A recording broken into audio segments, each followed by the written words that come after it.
किसी भी समाज को इस दुनिया में आगे बढ़ना है तो शिक्षा से जुड़ना बहुत जरूरी है। बिल्कुल। नमस्कार, इस वक्त आप डीटीवी न्यूज देख रहे हैं। अजय कोहली के साथ बताना चाहूंगा, इस वक्त हमारे साथ मेवात का वो टैलेंट है जिन्होंने कुछ कर दिखाया है। आपको बता दें, देश की डॉक्टरी लाइन की सबसे बड़ी परीक्षा नीट को उन्होंने क्लियर किया है। मेरे साथ आज जोत कादर गांव के यानी कि कामा, जो अबडीक जिले में आता है, कामा विधानसभा का गांव जोत कादर है, वहां के बच्चे ने, आसिफ नाम का बच्चा है, उन्होंने अपने सपनों को पूरा करने के लिए कड़ी मेहनत के साथ ये कर दिखाया कि मेवात के बच्चों में टैलेंट की कमी नहीं है। मैं डायरेक्ट उन्हीं से बात करूंगा। बहुत बहुत बधाई आसिफ आपको, आपने नीट क्लियर किया। आप देखिए पूरे इलाके में खुशी का माहौल है। तो आप देखिए, जब लोग बधाइयां देने यहाँ पहुंच रहे हैं तो कैसा फील कर रहे हैं? पापा को एक चेहरा पे जो हंसी आ रही है, एक मुस्कान जो आ रही है, जो मतलब बच्चे को प्राउड होता है कि यार, बच्चे के माता पिता को तो होता है, लेकिन बच्चे को बहुत अच्छा लगता है कि यार मेरे फादर की मतलब आज खुशी दुगनी हो गई जब लोग वहाँ पहुंचे मेरी वजह से। तो हमारी ओर से बधाई। और क्या आप इस पे कहना चाहेंगे? और टोटल आप अपने कितने मार्क्स आए हैं, कितना अभी रैंक मतलब बनी है, तो वो सारी चीज़ आप मुझे बताएंगे। मेरा नाम आसिफ खान है और मैं जो है नीट की तैयारी कर रहा था कोटा में रहकर। तो इस बार नीट 2024 में मेरे 675 मार्क्स आए हैं और लगभग 11,000 के आसपास रैंक है और मैं बहुत खुश हूँ। मेरे जो है फैमिली भी बहुत खुश है। वो बहुत दिनों से मेरे इंतजार देख रही थी कब नीट निकाले और कब जो है डॉक्टर बने बच्चा। मैं बहुत खुश हूँ और सब लोग जो है बहुत ज़्यादा रेस्पेक्ट दे रहे हैं, बहुत ज़्यादा बधाइयाँ दे रहे हैं नीट निकलने के बाद। आसिफ देखिए, आपका कौन सा अटेम्प्ट है? 4th अटेम्प्ट था। 4th attempt. उससे पहले आपने 3 अटेम्प्ट जो हैं, हाँ। उनमें आपका कहीं ये कह सकते हैं उनसे आपने सीख ली। हम ये नहीं कह सकते कि वो फेल हुआ, क्योंकि फेल इंसान नहीं होता है, हमेशा सीखता है वो बहुत। उस वक्त में जब वो पड़ाव आपके पास रहा तो घर वालों की तरफ से या फिर अक्सर कर देखा जाता है कि आसपास के लोग जो हैं उनके बड़े बड़े ताने आने लगते हैं कि भैया नहीं होगा तेरे से, घर बैठ जा, ये वो, इस तरह के कैसे कैसे शब्द आपने सुने? मतलब क्या कुछ सुनने को उस वक्त में, जब वो 3 साल का जो गैप रहा, 4 साल का जो गैप रहा, जब नहीं हो पा रहा था, नहीं हुआ था, तब उस वक्त में क्या क्या सुनने को मिला था?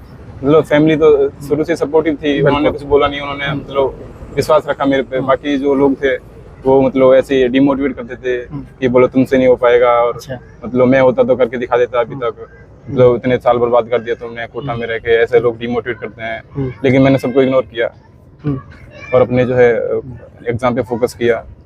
कह सकते हैं कि उनके गाल पे एक तमाचा है उनको, उन लोगों के लिए, जब आपके 675 नंबर आए, जिन लोगों ने ये कहा था कि आप नहीं कर सकते, ये आपसे नहीं होगा।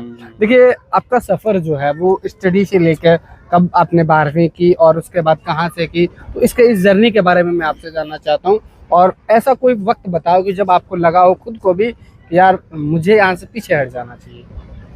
आपकी लाइफ में ऐसा कुछ कभी, लगभग आपने जो पढ़ाई की है वो 16 साल की कर ली है, और 16 साल में कभी कोई ऐसा पॉइंट आया हो?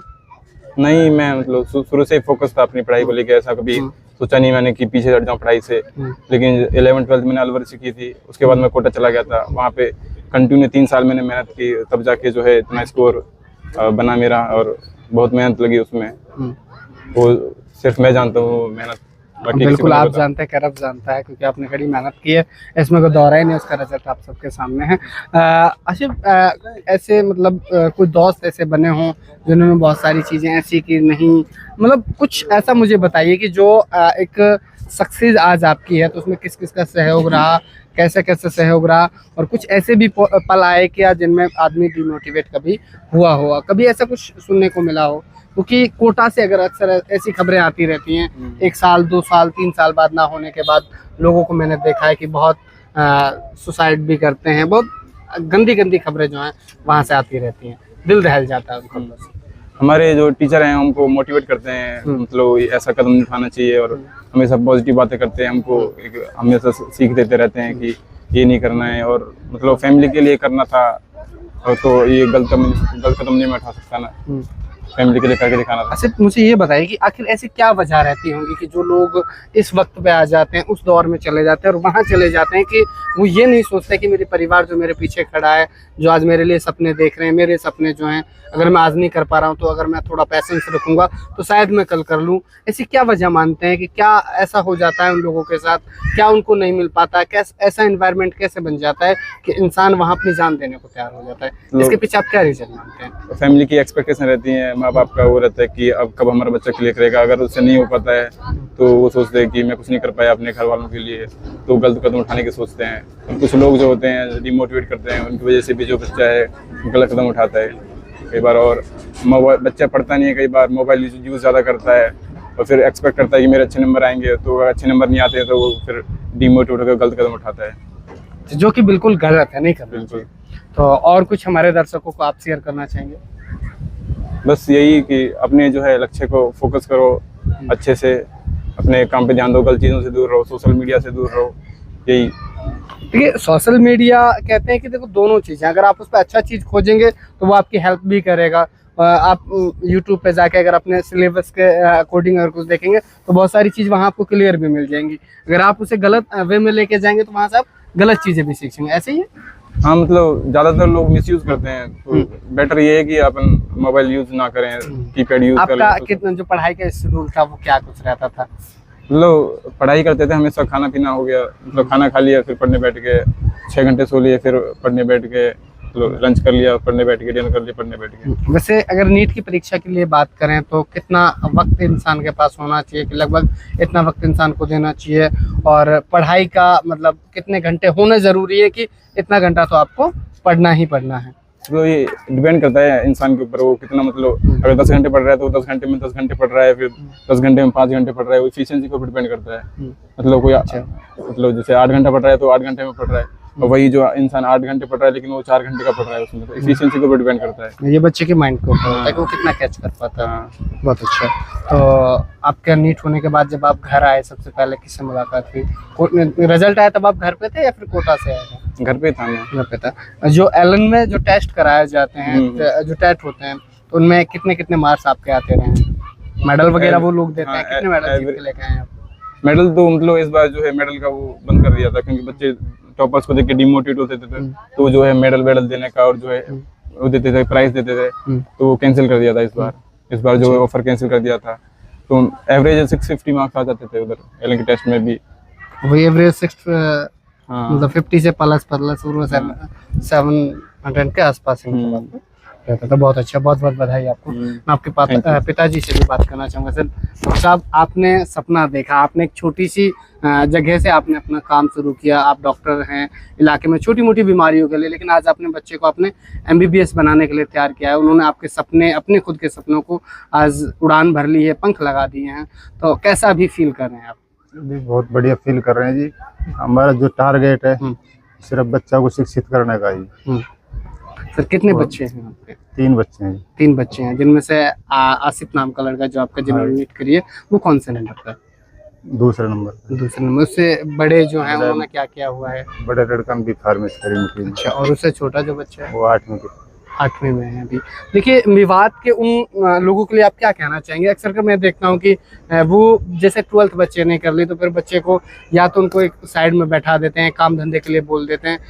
तो ऐसा तो है नहीं कि आपके पास भी करोड़ों की दौलत है तो आपने लगा दी, चाहे कहीं से कर्जा लेके। ऐसा कोई भी वक्त आया कि जब आपने बच्चे को नीट करा रहे तो कहीं से कर्जा भी लेना पड़ा हो, कहीं से पैसा मांगना पड़ा हो? जो चीज़ें हम फिल्मों में देखते हैं कि बच्चों के सपनों के लिए माँ बाप कहीं भी अपना जो है किसी से भी जुगाड़ लगाता है, कुछ भी ज़मीन भी धरता है, कभी कभी जेवर भी बेचने पड़ जाते हैं। ऐसा कुछ सीन भी रहा इस 4 साल के? परिस्थितियों से गुजर चुका हूँ सर। ये सारी परिस्थिति आपके जीवन में भी, तो कोई ऐसा पल जो है? लेकिन अब वो है, कोई मायने नहीं रखती वो। हम बिल्कुल नहीं रखते, लेकिन आज उन चीज़ों को अगर हम सोचेंगे तो जिस तरह मैं अभी आपको देख पा रहा हूँ कि भावुक आप मुझे नजर आ रहे हैं, वो सिर्फ मुझे लग रहा है कि इसी वजह से, क्योंकि जो वक्त आपने सहा है वो आज पूरा भरता हुआ नजर आ रहा है। बड़ी मुश्किल, बहुत परेशानी झेली, कर्जा वर्जा भी लेना पड़ा, सब काम करेंगे, सारा काम किया, लेकिन बच्चे के सपने को कभी बच्चे से ये चीज नहीं बताई। अगर किसी भी समाज को इस दुनिया में आगे बढ़ना है तो शिक्षा से जुड़ना बहुत जरूरी है। बिल्कुल, शिक्षा ही है जो आपका उद्धार कर सकती है, आपका विकास कर समाज सकती है। भी आगे बढ़ने का बस यही तरीका है, एक ही रास्ता है। बिल्कुल, शिक्षा। तो क्या चाहे उसके लिए आपको अपनी जमीन धरनी पड़े, चाहे कर्जा लेना पड़े, लेकिन बच्चे शिक्षित होना बहुत जरूरी है इस जमाने में। जी। तो क्या रहेगा आपकी ओर से उन लोगों के लिए, उन मेवात के उन लोगों के लिए जो बच्चों को पढ़ाने का कई बार देखते हैं कि अक्सर कर बेटियों को नहीं पढ़ाया जाता है। मुझे बड़ा दर्द होता है कि मैं देखता हूँ कि अभी मेवात की 2 बेटियों ने नीट और क्लियर किया, बड़ा अच्छा लगा कि बेटों से आगे बेटियां नजर आ रही हैं आज मेवात में। तो क्या आप कहेंगे कि बच्चों को पढ़ाना चाहिए? बच्चियों को पढ़ाना बहुत जरूरी है। बिल्कुल अगर बच्चे पढ़ेंगे तो हमारा समाज जब भी सुधरेगा, जी, घर परिवार सुधरेगा, जी, नई वो सोच आएगी बच्चों में। जी। चलिए बहुत बहुत धन्यवाद। जाफर जी हैं आपका नाम? जफरुद्दीन।